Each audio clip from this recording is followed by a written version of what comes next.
People always said I was the dependable one, the friend who answered every phone call, the one who helped you move, fixed your sink, remembered your birthday. I wore that reputation like armor because it kept people from asking what was underneath. No one ever asked why I never dated. No one ever noticed the way I looked at Daniel. I met him when we were 19. He had this effortless way of making everyone feel important. When he called me his best friend, I believed I had found my place in the world. Then he met Claire. She was perfect for him. That was the problem. I tried to bury what I felt. I stood beside him at their wedding, smiled for every photograph, raised my glass, and wished them a lifetime of happiness. I lied. Every anniversary they celebrated felt like another reminder that I would always come second. For years, I fought the thought. If she weren't here, I hated myself every time it crossed my mind. Eventually, I stopped hating it. I started planning. Claire worked late every Thursday. Daniel had hockey with friends. She always drove the same quiet road home. Routine makes people feel safe. That Thursday, I waited. When she pulled over after noticing my car on the shoulder, she smiled through the rain-speckled window. "Evan, are you okay?" Even then, she trusted me. "I think my engine died," I said. She stepped out without hesitation. "I'm sure Daniel will laugh when I tell him you." She stopped speaking when she saw the expression on my face. "Evan?" For a moment, I almost told her everything. That I wished things had been different. That I loved her husband more than I knew how to survive. Instead, I stepped closer. "I'm sorry." She backed away. "What are you doing?" She turned to run. I caught her before she reached her car. It happened faster than I had imagined it would.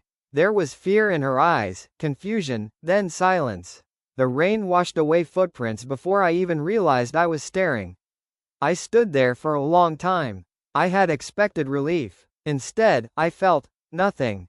By the time I drove away, I had already begun rehearsing the part one would play. The devastated best friend. The police called it an unsolved homicide. I attended the funeral. I hugged Daniel while he cried into my shoulder. "I don't know how I'll survive this," he whispered. "You won't do it alone," I told him. For the first time in years, those words were true. Months became years. I was always there. Dinner when he forgot to eat.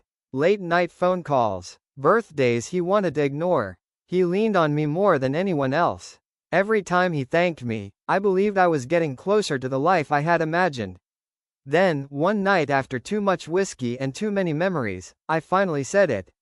"I love you." Daniel looked at me with complete confusion. "Evan, I've loved you for years." He slowly pulled his hand away. "I love you," he said quietly. "But only as my best friend. Like a brother." Brother. That single word shattered everything I had convinced myself was possible. A month later, the detectives came to my door.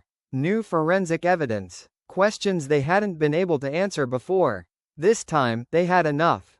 I confessed. There wasn't much point in lying anymore.